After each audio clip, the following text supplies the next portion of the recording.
Yasamu Akaba BM the Adom TV, so high election headquarters, NPP, apa one madrim po, a manifesto no, entuma, na 3 thematic 8 areas, ya, wobo so no, was say accounting for our stewardship. There's a Juma waye for the last 3 years, 8 months, wobuhua konta. The tosumienu consolidating our progress. Ekwanya de yetimi aye ho adwuma na ye nsa so so yebetimi akuram na enkonkogye yensema na asempo no ye mmerenguo. And a third one no our plan for accelerated growth.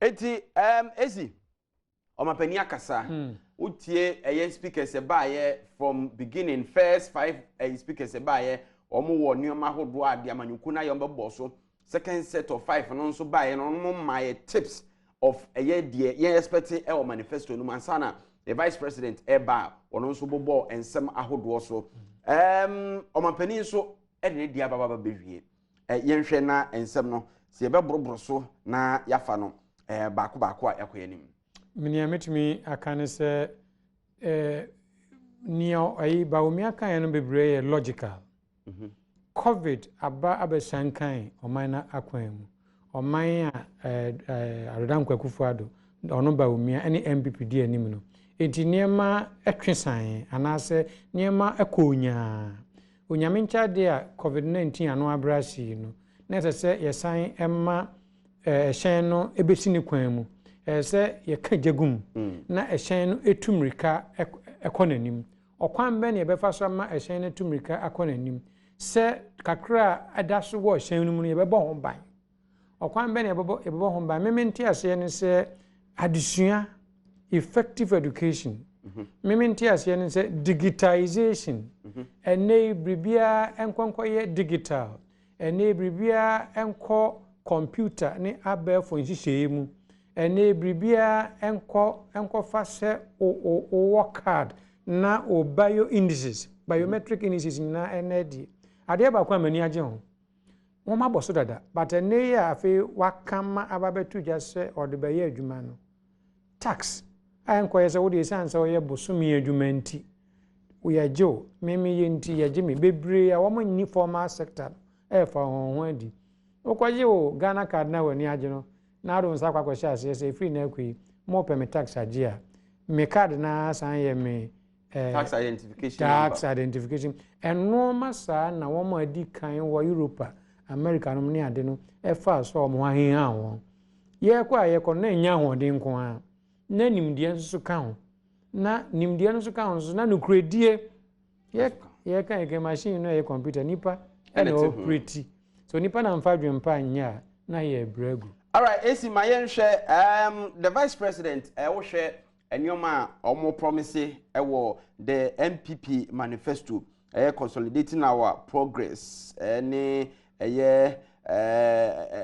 transforming Ghana no ehun ose national rental assistance scheme ebeba na baba beboa dan han ho asem na housing no eno ya under housing no health no so no right now moving from agenda 88 to agenda 111 we 6 regional hospitals plus 1 in western region making it 7 asana district hospitals no eno eka ho education ose no more guarantor for students loan eno so ya de a ewo mu the obehia no national ID card na 1 year grace period to pay and TVET ne free SHS no ho gains no so be so be consolidate na infrastructure airport any railway for Cape Coast eno ne ade ba ko na edimu akotene yi pa any other ones obo so creative arts there recording studios in Accra and Kumasi edema artists afi ba governance so say be resources near implement RTI any national media commission so be ensure the safety of journalists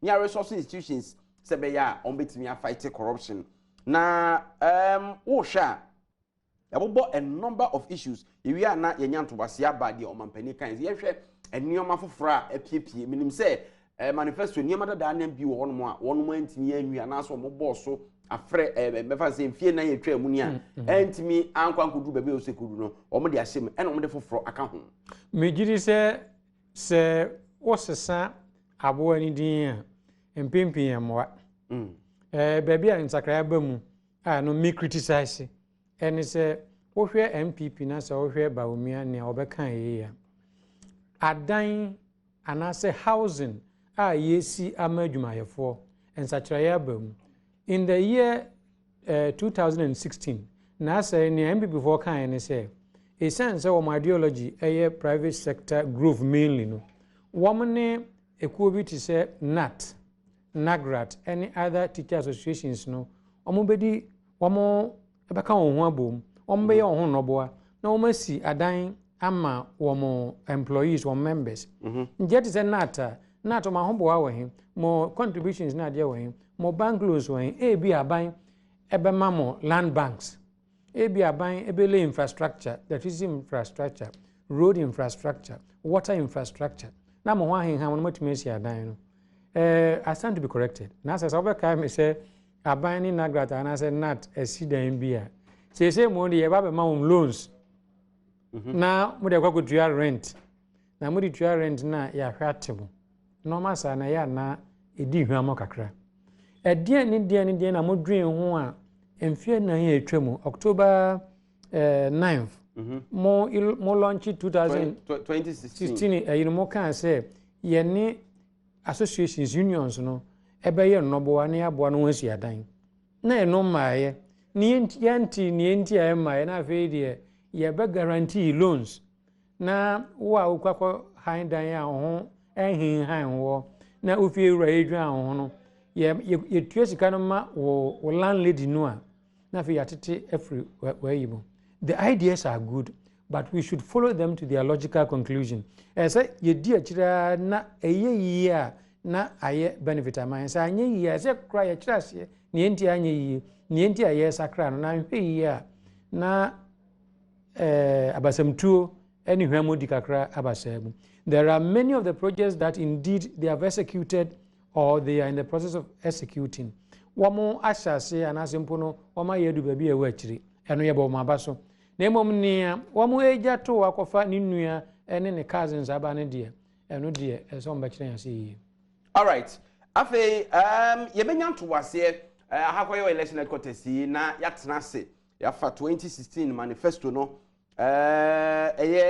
change an agenda for jobs creating prosperity and equal opportunity for all ɛne ɛnɛ die a abai na yɛtumi ada yɛsi ne yie sɛ bɛyɛ a wobɛhunu de etua mu sɛ mfuturo bi ne yɛtu agu yɛni anaasɛ nsɛmpa bi ɛna yɛka kyerɛ yɛn na yɛnhwɛ quick one ɛyɛ ɔmampani nkasaeɛ anaasɛ ne nsɛm ɔde tu dwa no naposo kakra ɔhyɛ sɛ ɔsɛ manifesto nim sɛ nipa bi hɔ ɔmo nyɛ ni but ɔno deɛ ɔgye di san sɛ ɔfo sɛ ɛyɛ social contractor ɔno a ɔpresent ne ho sɛ yɛnto amaman's president no ɔne Ghanafoɔ no ɛsan nti ɛkɔba sɛ Ghanafoɔ so to abama no a ɛsɛ ɔno no ɛbɛsan ne deɛ Ghanafoɔ to abama no sɛ Ghanafoɔ so asan ɔmo deɛ it's a contract ɛna ɔbɛkyerɛ mu sɛ ɛnɛ sɛ wo hyɛ Ghanafoɔ bɔ so na odi obuo ne ani die ɛma wɔ mo sanso ɔmo tumi na ɔmo de ɛma wɔ ɛna ɔto aso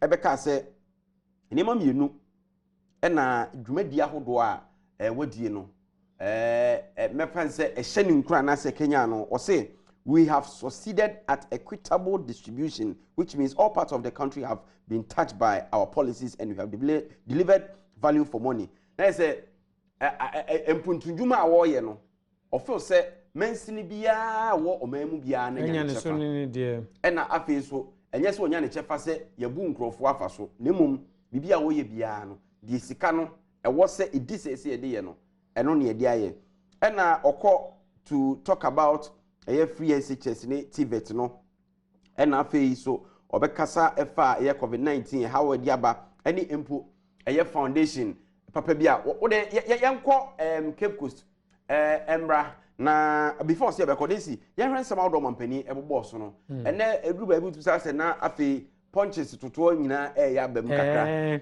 wo hwa ase otoko me say regulations kakra wo campaigns no ho ne ade no onyantrosh ye bedu ba bi say oya benhye so ne ade ekutia ni make I say what kind several times said this election no should be based on issues. Any records. Yes, eduru ba bi kura ina etwa mu sese bi a eye reference o she da abo Dramani Mahamadin kura de excellency eso so interpretation ebeye din se wo NDC eni ebia ebinim kura wo gina emfinfini ebeji atum se NDC for eni nso manifesto ebeye din se obe convince obisa. All right, my echo grounds for Marcy is na yenhwe nkomodi a Osebo Philip ne Omahene Kwamna Sante one mu edi ho.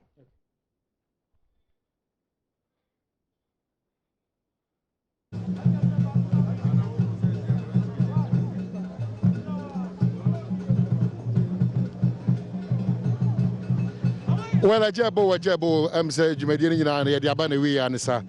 New Patriotic Party, a year NPP Manifesto lunch. One of the Abanawi, now it's just no, and woman be the criminal, ocean woman the criminal. A derby be a ditch road, a year NPP Manukono, one Abayeno, and Nedue will keep cool. So say leadership of service, protecting our progress, transforming Ghana for all over Kaya and rather. A quick glance through the book room.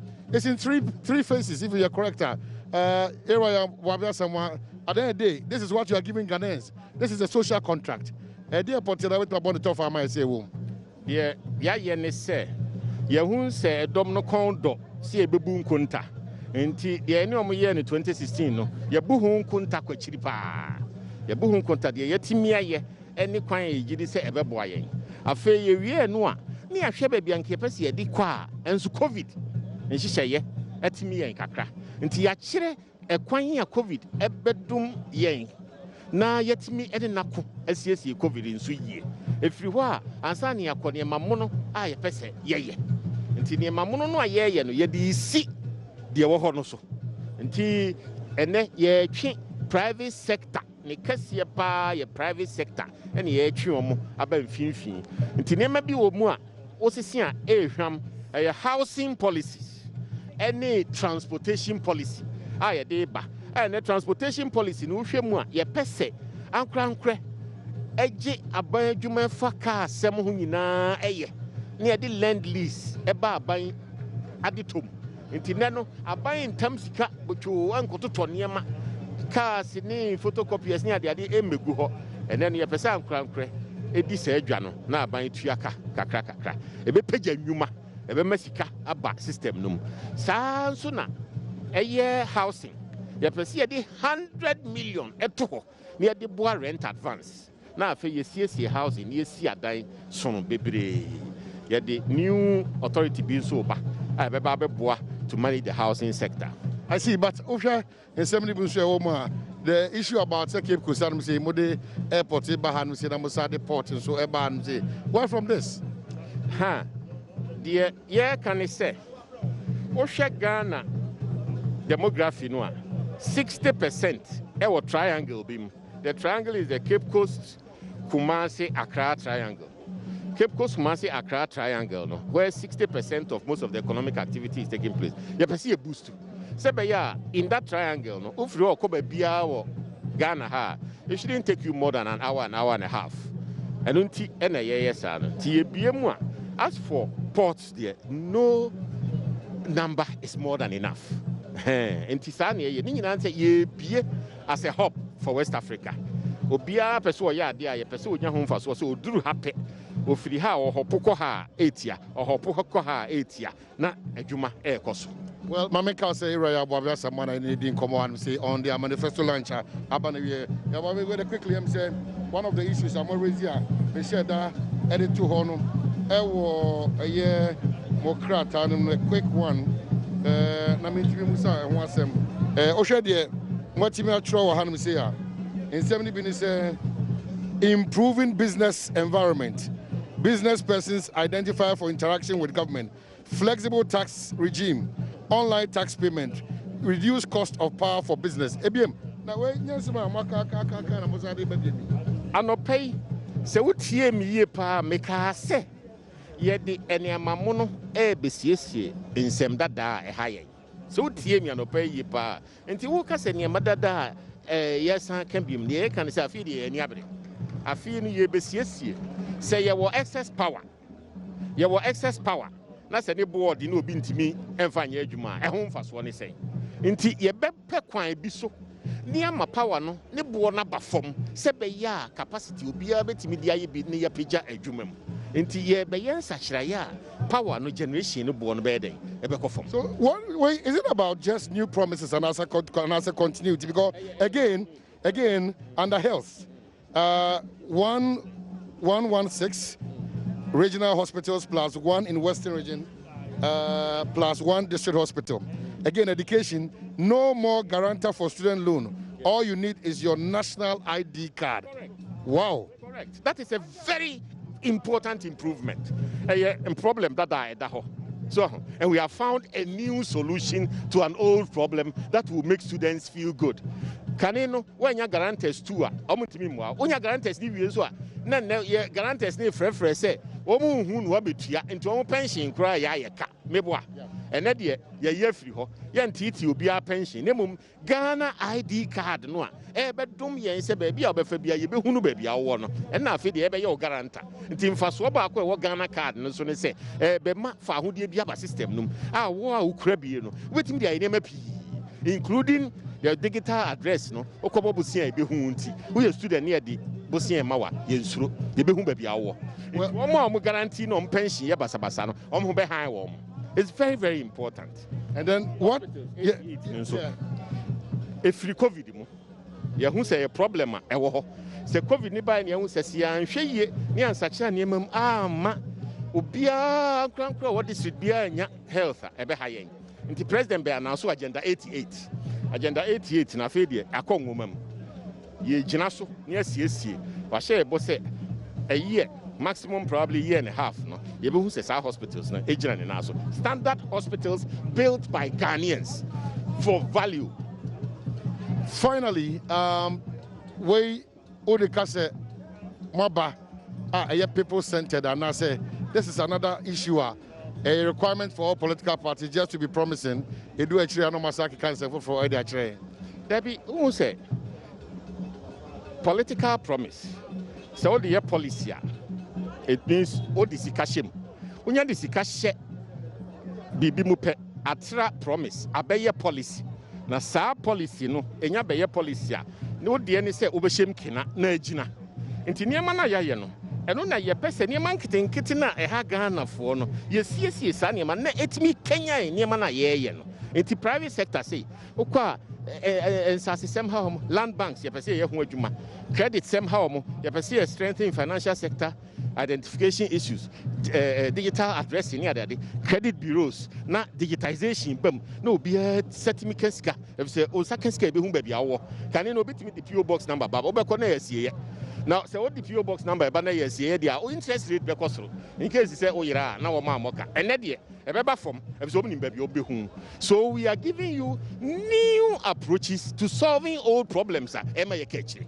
Well, Maminda was a lawyer, Yababina Samuel, so I'm sure she share one cry near to us, especially the debate about the development of Adenta under your watch and under your party, the new patriotic party. Yeah, that's it. But the Kwano, what was the idea encouraging Mamadou by leadership of service, protecting our progress, transforming Ghana for all?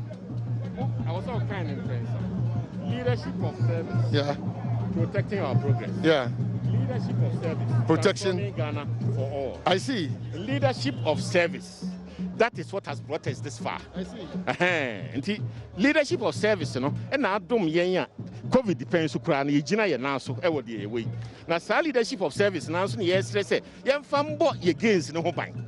Yeah, Drew say, me and Tunchinequa, me and Tuna Saram, young fambo, the Yan home. Leadership of service, yan, ye case, see Trocoso, near body, one who buy you bet me the Sachra, and Yama Amasubia. Mamanasi, PC, Laya Babina Saman, what is on also.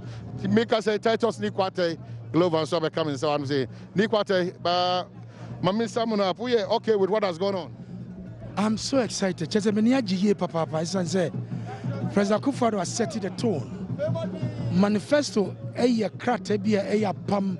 Between political parties and a Ghana mind, say one GND no mun trouble and from my and the diabetes. A moment near G. Papa, as I say, a Juma I was apart from launching of the manifesto, no, also your Tom manifesto no your Tom NPP any President Akufo-Addo send the Juma pa wa chance no obetum atraso akɔwie ne pap. I see, but under your ministry, what really was captured? There, we will continue to finish the landing beach sites now. Yeah, you know. Get a cry, I share Central Region, yes, 6, Fete, Senya, Winneba, Manford, Moure. Then, few days ago, President Ekati sought on the Elmina Fishing Harbour. Woke up Western Region, Disco, any axim so, yeah, and also. Now, when just normally the landing sites now, yeah, you know, yeah, who say, a front from the coffee, no bar. Coastal lines, you know, because of the tidal waves, you know, as some Japa debate, or canoes, or nets, outdoor motors, including even the fish catch now, yeah, diabano. So let us protect the coastal lines and the fishermen for them. Yeah, where now, yeah, net, baby, I bet nets, not the other day.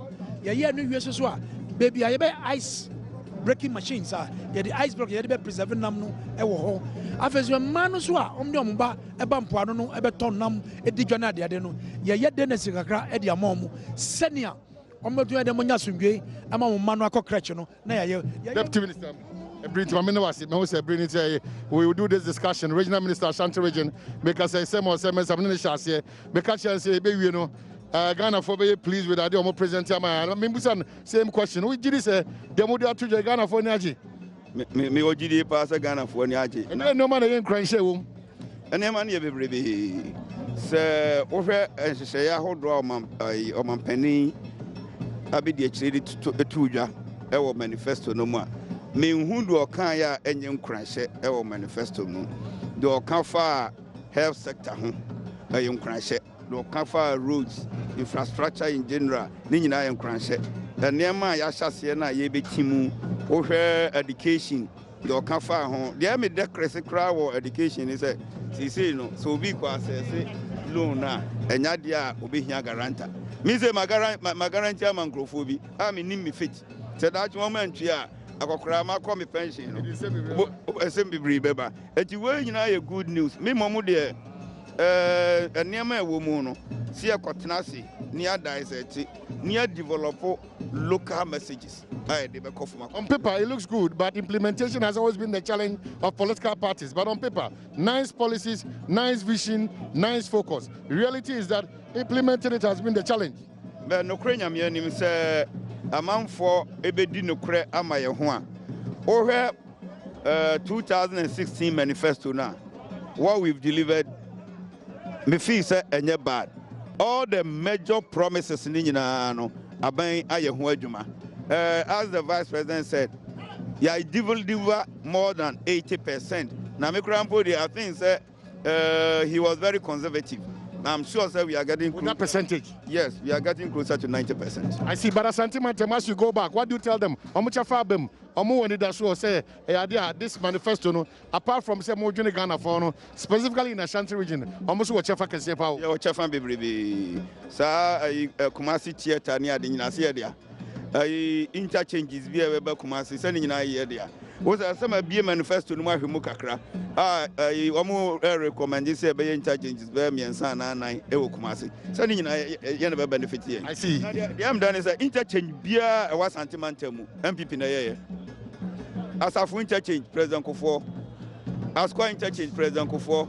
Sofo line interchange President Kufo. Nana Akufo-Addo and so the need be peace so near more interchanges Kumasi. And this interchange back. Well, we will debate that. I'm sure I've become proper. I've become proper. Yeah, you're right. Facts. Pascal Brandt tells you the ball, your man, New Patriotic Party. Quickly, ever Pascal, quick 1 or 2 now for him.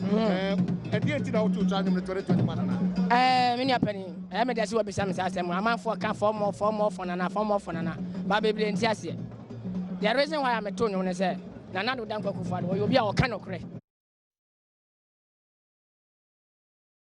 All right, I don't see Yasa baby. Now,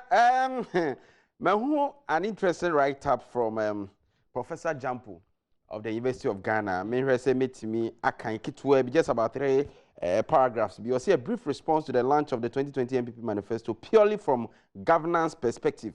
Was one of the canons of good governance is accountability. telling Ghanaians what has been achieved for the past 4 years of steering the affairs of the state is commendable. Good governance is simply explained in terms of the effective and efficient management of scarce resources of any polity, such that it translates into tangible developmental outcomes reflected in the lives of the people. It goes on and on and on. AC. Yeah. Anyama NPP as a party, abobo so say dem di kan no. Manifesto no akogina apo miensa so. Pe de onmo edi abayi a de di kan o say accounting for our stewardship. The tosu mienu consolidating our progress. Yes. And the tosu miensa our plan for accelerated growth. Yeah. Nti de amode ma ya na ebu ho akonta. De toso no ekwan be fa so a de ya na ebebo ho ban na mpo ya hye mu kena. Na afei adwen foforo a ye de ba niam miensa na manifesto no ejina so. Yeah. Ni edi kan no ampa o mabunkunta bi. Mene wo ya adwen ne o de ye premise as na obisa question no. Mene jampo ya adwen se akuntabu bi aba. Na enye exhaustive enough. Enkonkodu ase frenchim metimi ni NPP for ya adwen se ye so mo mu bubu bia ho nkonta nke bia na yenya nsore. Sure. Emomo wom communication officers na wom beto ye beto on appeting radio stations, TV stations, and wom be even newspapers. Na wom akwa grant interviews na wom dey stories no. Mesre ma hwe kwan se wom be fa no sector by sector, item by item. Because promises some man doorso. Eya akuntabuo no efa 2016 manifesto no. You because of my top meet me medical can say woman yes so woman teacher unions ni labor unions ni ade ebedins awo so no mahwe asi adan ama woman workers eno say mi hu hwe wo ba bia bebre ho ebetumi aka akinye bia ni hu say MPP ya ade say womatima deliver bi na emom no say be na ebeye fine na questions eni akiri no woman to ana montuo no so na woman nkire mu ye entimi ama so ne di enti entimi ama enti ama so ase omo de niam ni bi so hye covid ana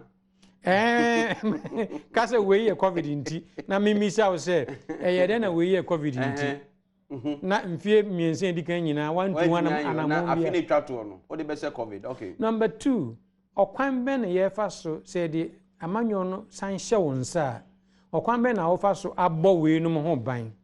How are you going to sustain our gains? It is gain for the whole country. Ye ni so ye tax now dey okwan be na wo fa so abo ho ban. One communication officers no say we women yet ye pa one cell level communities electoral areas small groups ombe ni ade no e dey church the woman come one church manifesto. The campaign message should also show clarity as to okwan a woman fa so and I say omudi oman anim ne nyina fa so e dey abo ho ban and afi accelerated growth. Nana me sure say we nomenclature group of words is not new. Everybody from the time of independence accelerated growth. Indeed, Nkrumah accelerated education, accelerated growth, industrialization. Kutu a champion yebi, ibabe bre yebi. Okwambe ni yafaso. But let's be guided. Said ye Omampeni abedi Dr. Laj Mahmoud Baumia Ekaya and says we highlights. A more detailed version. Even quite details, you so better book. No doubt about that. Now, share this quote from the president. I'll say, I take pride in the fact that free SHS and free TVET have been delivered, and our young people and their parents and guardians know that they will no longer be forced to stop school at JHS level because of financial difficulties. It was not easily done, and so we intend to protect it and prevent any so-called review. Another word for cancellation. Is it true, say review? Na me ke review na ho be hia say ye besa ko keep course. Ni akwa bo abian samwa ne wakan ka ho no. Na me ka say interpretation. We be ye din say obi a ba gi atum.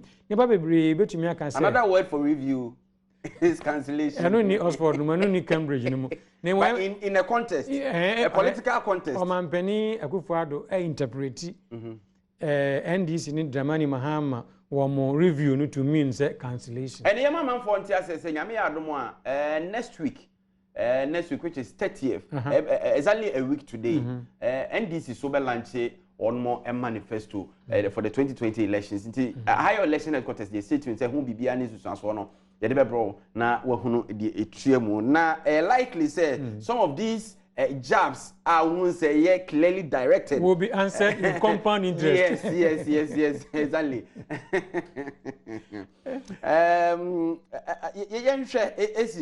Enioma fofra abano.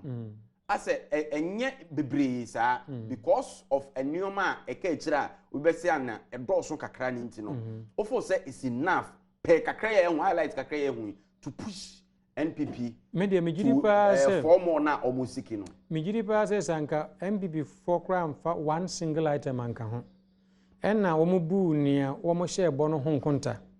Enna womo kire say nia akani mumma another 4 years ni ento aso a they could have been convincing because the items were many 2016 ebi also so na items nzie far reaching and wide ranging na almost cover all the sectors and they were appealing whether you were neoliberalist or a socialist they were appealing it you know na enya some be bribe count so man fa be nkan is it the case say omo policies say o sisi kra no dia omo maintain no omo aye ne wo mfa no nko akra timi epopeli Ghana. That is my honest view. Okay, me no krepa wo mitumi no kuma mu say promise omo 2016 yemran say asam kan kra say manifesto hu hia bio na ne aka no omo ye ne omo aye omo ye kan one district one factory one dam one northern village one dam.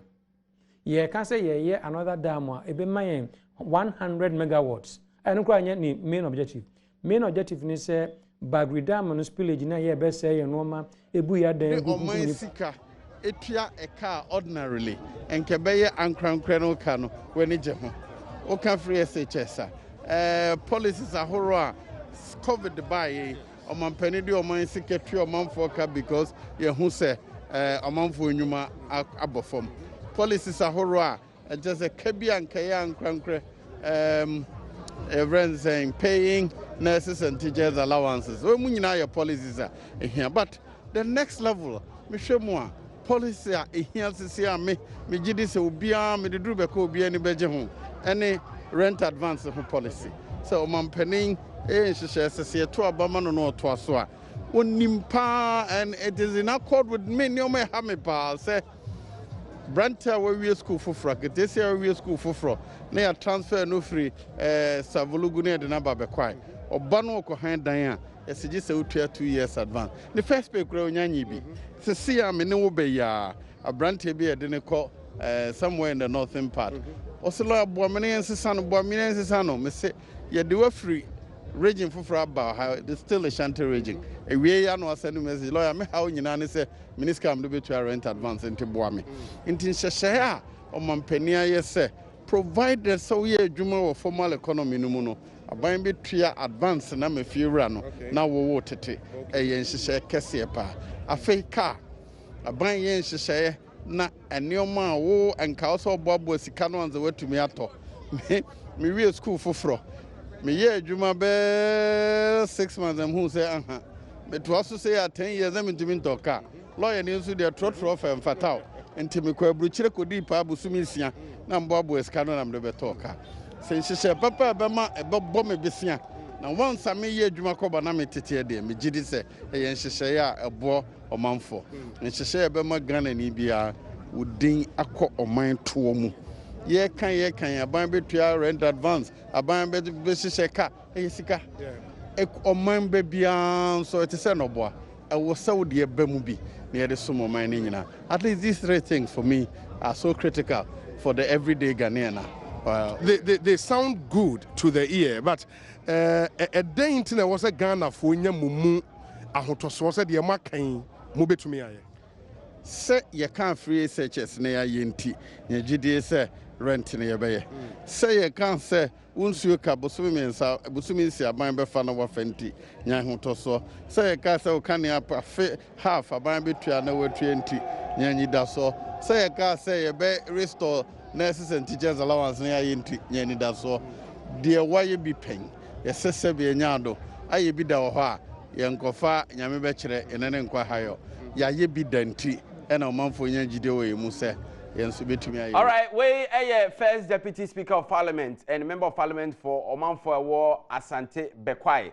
Yira Joe Oseiusu Joe Wise ena ote se o kasano. Esi o final words ja enkomo de afi na atopro so. Ebedi hu nkoma akopem weekend a NDC de enso beba na afi ya start a compare policies ne promises na eba no na Ghana for atimi ya make informed decision election headquarters woni say say Patriotic Party nhye omligu akwam wo Cape Coast gwa akra yehu ye ne ya namsifo kamia tie ne de nyina ekwaso dweso ye bon abaso sani omo etete enwuma no mu ma eba nisu nwano ye orderly and easily digestible and so ye ni so promises I want kan oni ade nyina yatina so pam ebra so say ye beto embo ase ne yawo se ne nyina ne yapuni adwendwen ho enye ye nko Ghana ma nyina na afoforo so de wo de ba say ye NDC say ye PPP say ye ye be no enti enkomo ne ye beto aso na se enkomo AC ohene head of news and current affairs wo be Kofi Ampedo Presla ne team ni nyina Johnny channel manager Nyankopon Nshira Oye pa ne team on grounds meka obi oman hene Kwamena Sante Dominic Sieboa listo akojo fojo Tigo ene wo bon ekeka Kofi Asan ne camera sound obi aye na famu e de medi nana se ampo foje kwa bia so enkomo